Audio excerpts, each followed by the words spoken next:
In the heart of the notorious, cursed forest known as Tenebris, there lay an ancient mansion, a ruin of grand architecture now cloaked in decay.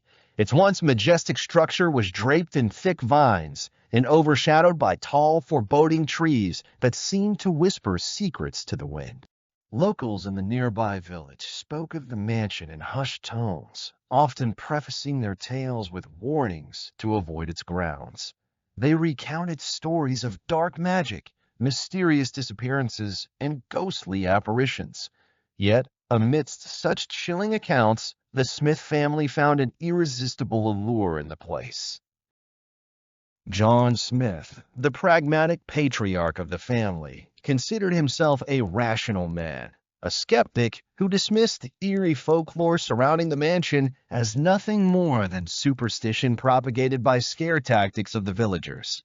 The lure of adventure and the promise of a fresh start in a tired routine outweighed the ominous forewarnings in his mind. His wife, Anna, though initially inclined to heed the village's warnings, was swayed by her husband's enthusiasm and the prospect of rekindling the familial bonds with their two children, James and Lily. With a mix of trepidation and excitement, the Smiths moved into the mansion, leaving the comfort of their ordinary lives behind for the unknown. Soon after settling in, the family began to hear peculiar noises echoing through the house, ominous creaks, unsettling groans, and the faint sounds of whispers that seemed to seep through the very walls surrounding them.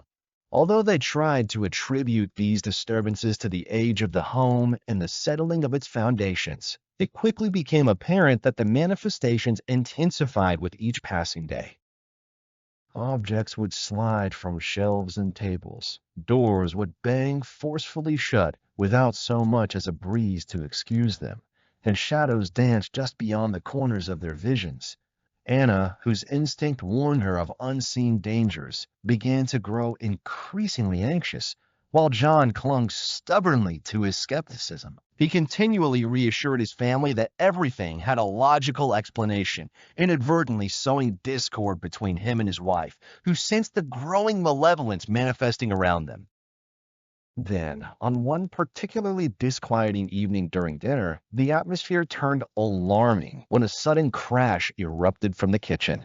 Startled, the family rushed to investigate and found a cabinet had fallen, spilling its contents across the cold floor. In the midst of the chaos, Lily, their young daughter, who had been unusually silent until this point, startled them with a chilling remark. "I saw it," she whispered, terror threading through her voice. A tall, skinny figure with glowing eyes. It was watching us. The gravity of her statement hung in the air, inducing a collective shiver. John attempted to soothe her fears, urging her to dismiss it as a figment of her imagination. However, the look of pure dread etched on Anna's face betrayed her husband's words. She had sensed something within the mansion, a darkness that seemed to hang thickly in the air. As night enveloped the mansion, the eerie occurrences surged. Lights flickered as if responding to some unseen command, and the shadows on the walls seemed to elongate, twisting in grotesque forms that loomed ominously around the family. Paralyzed by fear, they huddled together, their hearts racing as they sensed the malevolence encircling them. Then came the voice, a low, resonant sound that filled their minds with a primordial dread. It spoke in an incomprehensible language, each word dripping with a sinister allure that crept into their consciousness, suffocating them with unspeakable horror.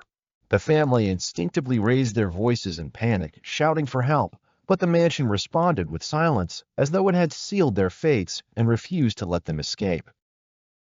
Desperation overtook John. He grabbed a flashlight, determined to rescue his family from the impending doom.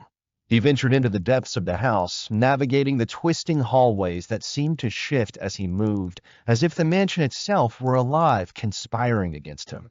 Eventually, he stumbled upon a hidden door leading into a dark, foreboding room nestled in the basement. Inside, he discovered a tome bound in what appeared to be human skin, the surface etched with arcane symbols and markings that whispered of dark rituals and forbidden knowledge.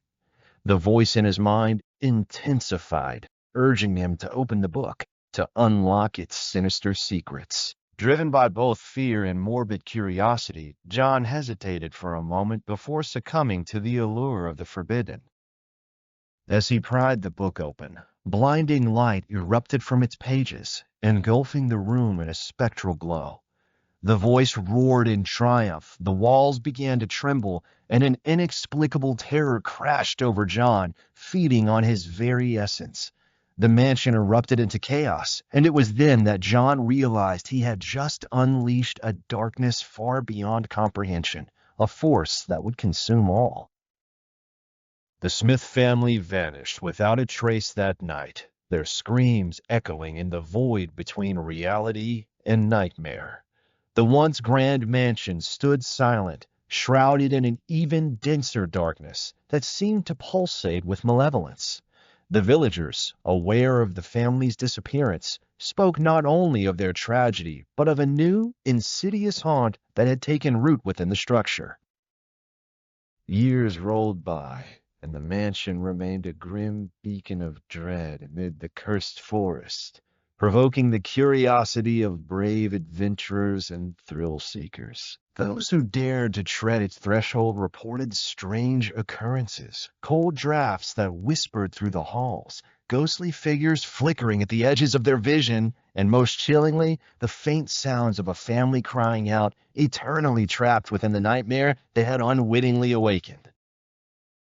To this day, the mansion stands as a somber reminder of the horrors that lie hidden in the shadows, an eerie testament to the notion that some secrets are indeed best left unspoken, echoing the tragic fate of the Smith family who dared to disturb the darkness.